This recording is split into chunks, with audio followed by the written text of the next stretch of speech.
Будет ли в Грузии революция? В Грузии не будет революции, а будет Новый год. Но я могу ошибаться. Поэтому давайте разберемся. Почему я думаю, что революции не будет? Это видео будет мнением обывателя, не очень умного и не очень глупого, а просто человека, который живет в Грузии. Однако я сообщу некоторые факты, о которых даже многие грузины почему-то не знают. Например, то, что довольно сложно совершить революцию в стране, которая третий год подряд показывает двузначный экономический рост. Также трудно совершить переворот и революцию в стране, где исправно работает полиция, скорая помощь, дома юстиции и другие государственные учреждения. А еще довольно трудно совершить революцию в стране, в которой до сих пор живо поколение людей, которые уже на своем веку пережили одну настоящую гражданскую войну, и они, вот это поколение, очень хорошо и без иллюстраций понимают, насколько это плохо и что происходит в стране вслед за этим. Как я уже сказал, то, что вы узнаете из этого видео, знают даже далеко не все грузины, но про цифры я расскажу немного позже. Еще раз напомню, что все, о чем будет сказано, это точка зрения обывателя. Я не являюсь экспертом в политике, профессором экономики или глобальным стратегическим блогером. Три моих любимых дисциплины – это недвижимость, маркетинг и юриспруденция. Я просто обычный человек, который живет в Грузии, платит здесь налоги, пользуется официально всеми государственными сервисами, и, возможно, именно этот опыт покажет вам, как на самом деле обстоят дела в стране. Начнем с того, страшно ли мне жить в Грузии. Абсолютно нет. Но почему вообще появился такой вопрос? Почему кому-то должно быть страшно в Грузии? Этот вопрос появляется у большинства людей, которые в Грузии не живут минимум раз в год. Причина этому – события, которые происходят у тбилисского парламента. Не реже раза в год там собираются политические активисты, которые стараются привлечь также и обычных граждан, кому это интересно, и передать таким способом правительству, что они чем-то недовольны. В 2019 году это был скандал с российским политиком, которого посадили не в то кресло и последующим запретом на авиаперелеты. В 2020 году это были акции, связанные с ковидом. В 2021 году голубое движение Тбилиси Прайд захотело провести парад. В 2022 году это были антивоенные марши. В 2023 году это был закон об иноагентах. И в 2024 году, вот прямо сейчас, это выборы в парламент и сразу за ними выборы президента. Ситуация настолько рядовая, что часть средств массовой информации, когда публикуют в очередной раз новости о том, что Грузия на краю пропасти, даже не заморачиваются тем, чтобы взять свежие фото с видео или видео с протестов, а публикуют прям сразу прошлогодние. И после каждой новой повестки в новостях Грузию начинают активно хоронить. Как будто все, конец, государство развалилось, общество раскололось, на улицах горят костры, а безумные люди выбивают стекла головами других людей. Я знаю, что время пришло ровно в тот момент, когда мне начинает в сообщениях тревожно писать моя мама: «Сынок, как вы там? Вы живы?» Это означает, что она почитала свежих новостей.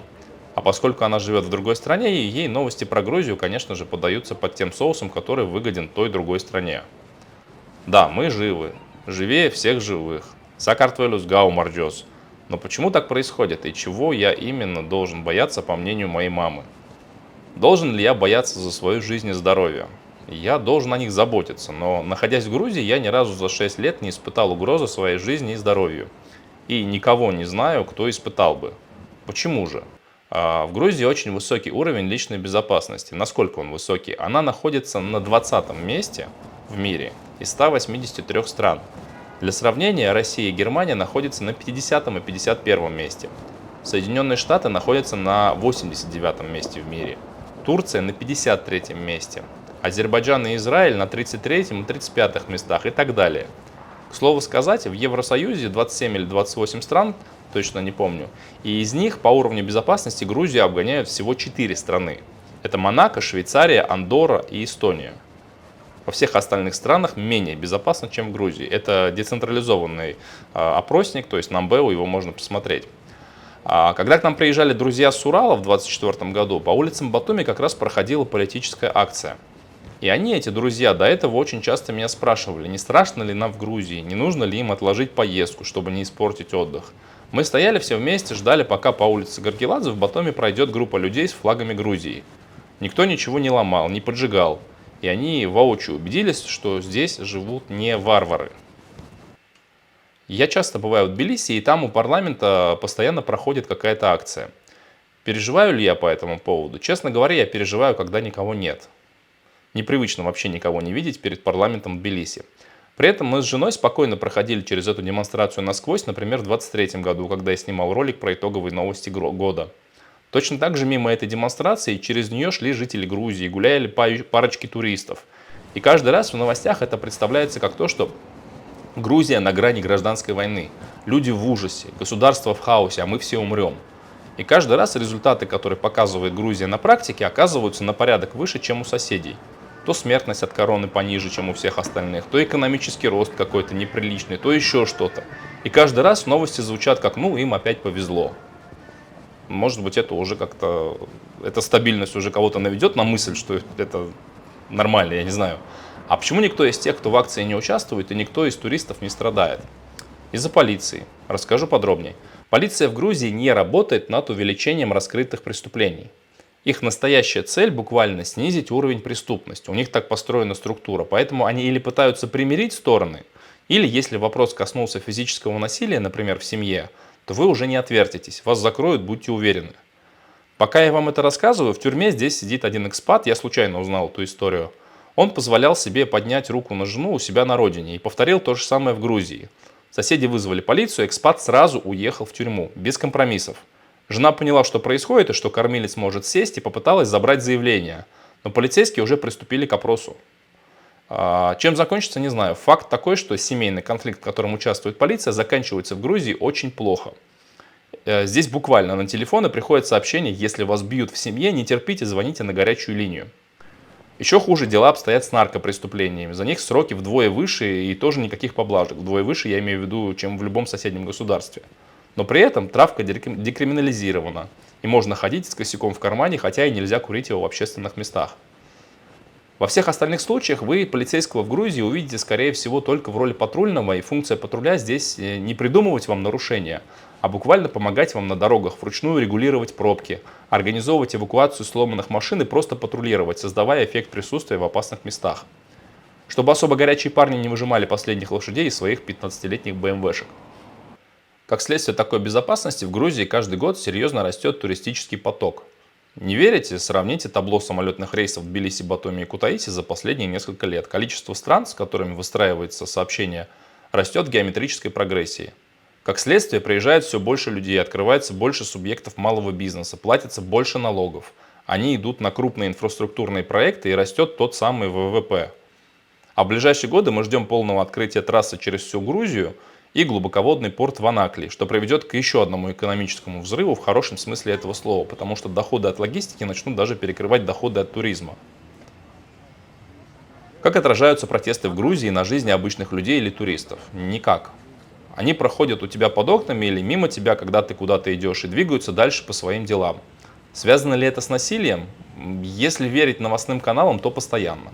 На практике пострадавших всегда немного, и это не посторонние люди, которые там ночью вышли в магазин за пивом и попали под раздачу, а те, кто, собственно, на эти акции добровольно и приходят и начинает вести, там, допустим, драку с полицией. За время всех протестных акций в Грузии туристы не страдали.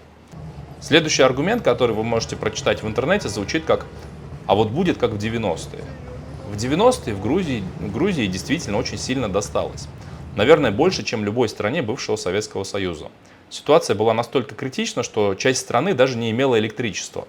Развалилась экономика, развалились государственные службы, никто ни за чем не следил, денег вообще ни на что не было. Потому что Грузии одним днем сказали, что вы теперь больше не часть СССР, а самостоятельная республика. А ресурсов оставили при этом ноль. При этом каждый регион Грузии контролировала отдельная группа людей. Они между собой конфликтовали, обостряли противоречия не только национальные, но даже внутри самих грузинов. Потому что здесь в Грузии есть сваны, мигрелы, эмеретинцы, кахетинцы. И все это грузины. А когда нет централизованного регулирования, порядок поддерживать невозможно. Как я уже сказал, у Грузии в 90-е не было ресурсов даже на энергообеспечение. Но они прошли этот кризис, и просто сравните архивные хроники Грузии конца прошлого столетия с тем, как расцвели города сегодня, в 2024 году. При том, что Грузия все еще считается очень небогатой страной по сравнению с другими. Но вы почти в любой самой глухой деревне здесь найдете асфальтную дорогу, газ, детские и спортивные площадки, приличную школу. И все это практически в любом селе в открытом доступе как для гражданина Грузии, так и для иностранца. С чем я сравниваю? Ну, давайте для примера с Болгарией. Я там жил до 2014 года, и что можно сказать? Болгария находится в Евросоюзе с 2008 года. За это время ее экономика растет в среднем на 1,5–2% в год, что ниже среднемирового показателя почти вдвое. По факту получается, она не растет, а отстает от общемировых значений. Можете проверить в интернете, это открытая информация. Они стараются изо всех сил, честь им и хвала за это. Но, допустим, так как Грузия по 10-12% в год, они так ни разу за эти 14 лет и не прибавили. Я бываю в Болгарии периодически, у нас там живет вторая мама, и в 2024 году могу подтвердить, что вот уровень жизни людей и сами города Варна и Бургас почти не изменились в сравнении с 2014 годом. А Батуми или Тбилиси от себя же самих, но 10 лет назад, отличаются как небо и земля, причем в лучшую сторону. Наверное, в Грузии высокая коррупция и тотальная бюрократия, и нужно это изменить революционным путем. Скажу опять же с примером. Если вы расскажете грузину о том, как вы проводили свет и газ на участок в России, или какие налоги вы платите в Германии, он будет с вас долго и неприлично смеяться, потому что любой малый бизнес в Грузии платит 1% налогов. А такие профессии, как парикмахер, еще меньше, там 30-40 лари за патент в год. А коммуникации вы к участку проведете без проблем, и труба и столб здесь почти везде в доступности, и 3 года ждать их не надо. А все остальные действия, которые вам нужны там, взаимодействовать с государством, вы сделаете в Доме юстиции. И по меркам Грузии неделя – это очень долгий срок на какое-то дело в юстиции. При желании все можно ускорить официально за деньги от 1 до 3 дней. Просто платите пошлину в кассу и все. А еще здесь нет десятков и сотен бумажек и разрешений, которые от вас потребуют в другой стране. Какую-нибудь лицензию на алкоголь или санитарное заключение на яблоки, которые вы вырастили в саду. Бардак? Да вроде нет, наоборот, все отлично работает. А как живут пенсионеры? Бедно же живут там или другие люди? Как и везде. Немецкий пенсионер может назвать себя богатым только при условии, что он пересек границу Грузии и находится здесь. По факту идея с пенсиями в условиях рыночной экономики – это полная фигня в любой стране мира. Если у вас в государстве социализм, как в Советском Союзе, и цены не растут вообще, то 3 рубля, которые вы положили на пенсионный счет, через 10 лет примерно такими же 3 рублями останутся. А вот в условиях рыночной инфляции они через несколько лет превратятся в пыль. Поэтому пенсионные фонды – это бич любого государства. И средний европейский пенсионер живет у себя примерно такой же небогатой жизнью, как грузинский пенсионер. Но в отличие от грузинского пенсионера, он может со своей пенсии переехать в страну победнее и жить там гораздо лучше из-за разницы цен. Что большинство умных пенсионеров и делают. Получаешь $1000 в Соединенных Штатах, живешь на них прилично в стране, где цены пониже. А в самих Штатах этой пенсии тоже, честно говоря, особо ни на что и не хватает. Получается, что экономика растет, города развиваются, коррупции и бюрократии нет. Малого бизнеса за последние годы открылось в несколько раз больше, чем было за все время до этого. Какой резон тут делать революцию? Наверное, чтобы все стали богатыми и стало еще лучше. Но сразу всем богатыми стать не получается. Ни у одной страны этого не получилось. Даже Эмиратам на нефтяном буме потребовалось время, чтобы отстроиться и запуститься. А результат большинства революций – это кровь, насилие и экономический спад. Можете проверить по статистике в любой стране, где происходила какая-либо революция. Может ли это быть кому-то выгодно из тех, кто любит Грузию и живет в Грузии? Скорее всего, нет. Поэтому я думаю, что революции в Грузии не будет. Большое спасибо за внимание. Встретимся на море.